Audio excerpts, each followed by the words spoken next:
नमस्कार, जनतंत्र टीवी देख रहे हैं आप। मैं हूं आपके साथ कोमल गंगवार। अपना छत्तीसगढ़ की शुरुआत करेंगे तो दिल्ली दौरे पर हैं राज्यपाल, और आपको बता दें उन्होंने पीएम मोदी से मुलाकात की। राज्यपाल अनुसुईया उइके दिल्ली दौरे पर रही। उन्होंने इस दौरान ये जो मुलाकात की है, कई खास मुद्दों पर बातचीत हुई। कोरोना काल की रचनात्मक भूमिका पुस्तिका भेंट की उन्होंने। और आपको बता दें पीएम ने राज्यपाल से छत्तीसगढ़ में बारिश और कृषि की स्थिति की जानकारी भी ली। इस दौरान राज्यपाल ने प्रधानमंत्री से छत्तीसगढ़ में नक्सलवाद, 5वीं अनुसूची, परियोजनाओं के लिए भूमि अधिग्रहण विषयों पर चर्चा की। और वहीं राज्यपाल ने कहा कि जनजातीय क्षेत्रों में नक्सलवाद की समस्या गंभीर है, इसे रोकने के लिए ठोस कदम उठाने की आवश्यकता है। उन्होंने नगरीय क्षेत्रों में मेसा कानून लागू करने का अनुरोध किया है और स्थानीय वनवासी युवाओं की शासकीय सेवाओं में भर्ती के लिए निःशुल्क कोचिंग व्यवस्था सहित अनेक मुद्दों पर चर्चा की है।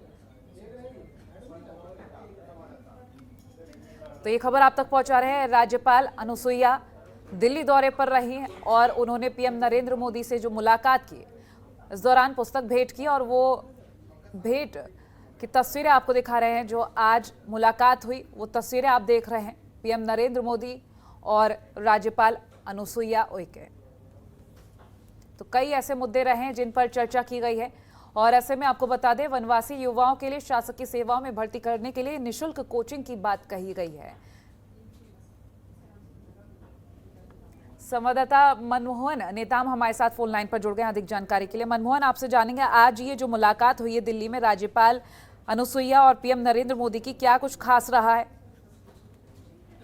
देखिए कोमल, जो छत्तीसगढ़ की राज्यपाल है सुश्री अनुसुईया उइके, उनकी मुलाकात प्रधानमंत्री नरेंद्र मोदी से हुई है, जिसमें विभिन्न चर्चाएं हुई। और जो राज्यपाल हैं वो कोरोना काल में उनके द्वारा जो रचनात्मक पुस्तिका है उन्हें भेंट किया है। और जिस तरीके से छत्तीसगढ़ में जो आदिवासी बाहुल्य क्षेत्र है, आदिवासी बाहुल्य क्षेत्र के विभिन्न समस्याओं को लेकर और विभिन्न मुद्दों को लेकर जो राज्यपाल हैं वो पीएम नरेंद्र मोदी से मुलाकात की। और जो ज्वलंत मुद्दे हैं और जो जिस तरीके से बस्तर में आए दिन नक्सल समस्या होती है और नक्सल समस्याओं के साथ जो आदिवासियों के को लेकर जो समस्याएं जिस तरीके से आ रही है उसको लेकर भी उन्होंने मुलाकात किया है। जी ठीक है, कुल मिलाकर अगर हम जो युवाओं के लिए कोचिंग की बात करें अगर, तो वो कोचिंग को लेकर क्या कुछ परिणाम?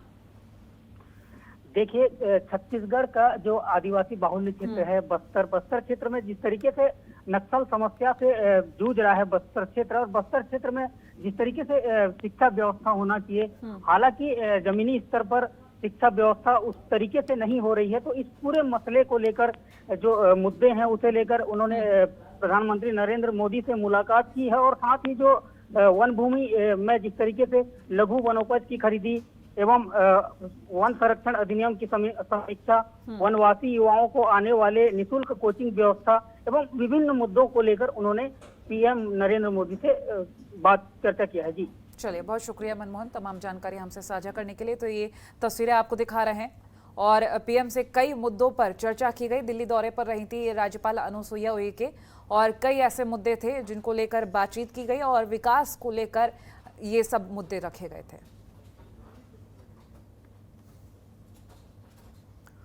और वहीं राजनांदगांव में आम आदमी पार्टी के कार्यकर्ताओं ने शहर के 3 जगहों पर अलग अलग प्रदर्शन किया। यह अनोखा प्रदर्शन लोगों को वोट के प्रति जागरूक करने के लिए किया गया। साथ ही उन्होंने कहा कि अपने वोट को साड़ी दारू में ना बेचें, अगर विकास चाहते हैं तो आम आदमी पार्टी को चुनें। बता दें कि 2023 में छत्तीसगढ़ में विधानसभा चुनाव होना है, जिसे लेकर आम आदमी पार्टी अभी से तैयारी में जुट गई है। इस कार्यक्रम में प्रदेश प्रवक्ता विशाल पहुंचे और उन्होंने कहा कि ये जन जागरूकता अभियान पूरे प्रदेश भर में चलाया जा रहा है, जिससे लोग अपना वोट सही व्यक्ति को दें।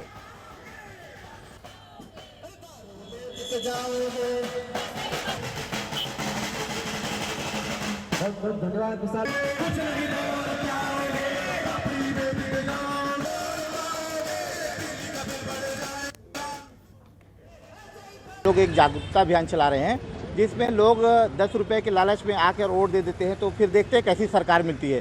कभी बिछिया साटी लुगरा लेके लोग जो वोट दे देते हैं, तो उसी अभियान पे हम लोगों को ये बताना चाह रहे हैं कि अगर आप लोग ऐसा करते हैं तो फिर ऐसी सरकार मिलती है जिसके कारण लोगों को परेशानी होती है। ये प्रोग्राम जन जागृति के लिए आम आदमी पार्टी छत्तीसगढ़ के द्वारा पूरे छत्तीसगढ़ में घूम घूम कर किया जा रहा है। इसकी शुरुआत हम लोगों ने पहले कोरबा से की थी, फिर बिलासपुर में हुआ, कल रायपुर में 3 जगहों पे हुआ है, आज भिलाई दुर्ग में होते हुए हम लोग राजनांदगांव पहुँचे हैं। यहाँ पर भी हम लोग 3 जगह करेंगे इसको।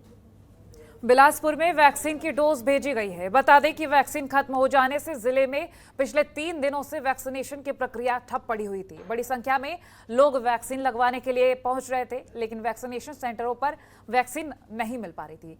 अब आपको बता दें कि सरकार की ओर से वैक्सीन कम मात्रा में भेजी जा रही है, जिसकी वजह से 2-3 दिन में ही डोज खत्म हो जाती है और सेंटर बंद करना पड़ता है। लेकिन अब सरकार की तरफ से वैक्सीन भेजी गई है, जिसके बाद एक बार फिर वैक्सीनेशन शुरू की जाएगी।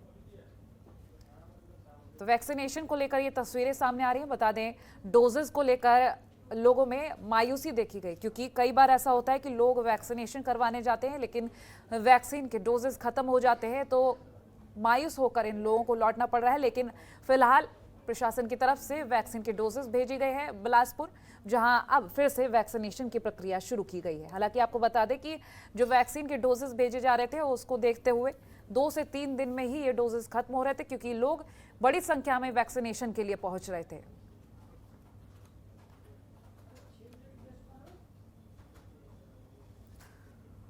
और वहीं कोरिया के मोहन टोला गांव की एक वृद्ध महिला को वृद्धावस्था पेंशन योजना का लाभ नहीं मिल रहा है, ना ही गांव की पंचायत की नजर इन पर पड़ रही है। बता दें, वृद्ध महिला के बेटे ने बताया कि मेरा हाथ नहीं है और मेरा राशन कार्ड भी नहीं है, ना ही मेरी माता को वृद्धा पेंशन मिलती है। गांव में भीख मांगकर गुजारा कर रहा हूं। और वहीं ग्रामीणों ने यह भी बताया कि रेमंती बाई ग्राम पंचायत का चक्कर लगा रही है, ना उनको पेंशन उपलब्ध हो पाई है और ना ही राशन कार्ड। वो बहुत गरीब है। इस मामले में राजकुमारी सरपंच ने बताया कि रेमंती सिंह का बैंक में खाता नहीं है, जिसकी वजह से उन्हें वृद्धा पेंशन नहीं मिल पा रही है और उनके राशन कार्ड के लिए जनपद में कागज भेज दिए गए हैं। तो कोरिया में वृद्ध महिला को काफी ज्यादा परेशानियों का सामना करना पड़ रहा है। बेटा विकलांग है, जिस कारण भीख मांगकर गुजारा करना पड़ रहा है। लंबे वक्त से इस तरह से गुजारा कर रही हैं, लेकिन प्रशासन की नजर नहीं पड़ी। कई बार पंचायत के चक्कर लगाए, लेकिन कोई भी लाभ नहीं हो पाया। आपको बता दें, पंचायत की तरफ से कहना कि वृद्ध महिला का अकाउंट नहीं है, जिस वजह से पेंशन का लाभ नहीं मिल पा रहा है। हालांकि राशन कार्ड के लिए कोशिश की जा रही है।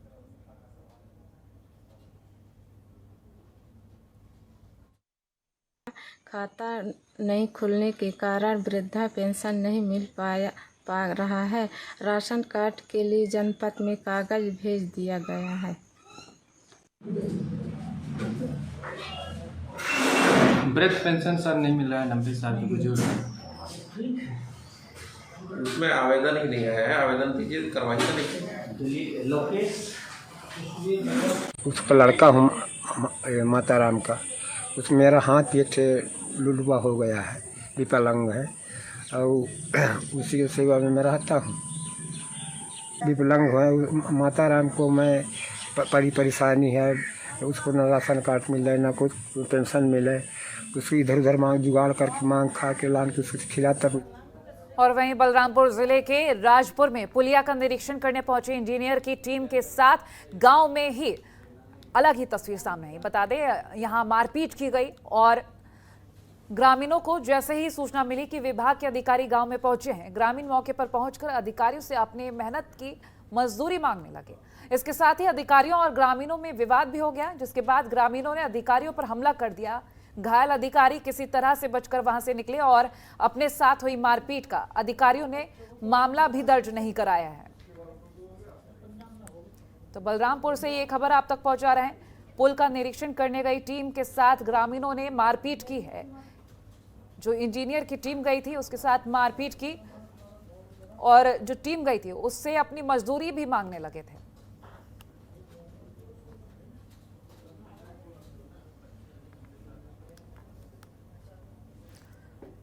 कोरिया जिले के जनकपुर टीआई के एएसआई को डीजीपी डीएम अवस्थी के निर्देश पर निलंबित किया गया है। बता दें, इसके साथ ही विभागीय जांच की जाएगी और दोनों पुलिसकर्मियों को मुख्यालय रक्षित केंद्र बैकुंठपुर भेजा जाएगा। दोनों पुलिसकर्मियों पर गाड़ी सहित अवैध गांजा पकड़ने और आरोपियों को पैसे लेकर छोड़ने का आरोप है। आपको बता दें कि डीजीपी ने सभी पुलिस अधीक्षकों को निर्देशित किया था कि अवैध शराब और गांजे के व्यवसाय पर कार्रवाई करें।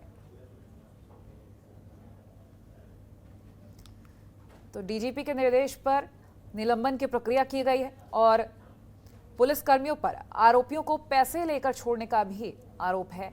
टीआई और एएसआई को निलंबित किया गया है डीजीपी के निर्देश के बाद।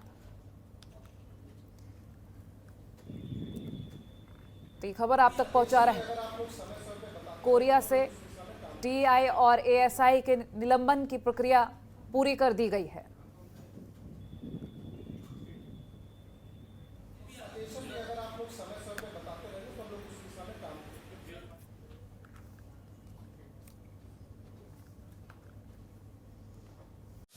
खबरों के निष्पक्ष विश्लेषण के लिए सब्सक्राइब करें Jantantra TV and press the bell icon. Never miss any update.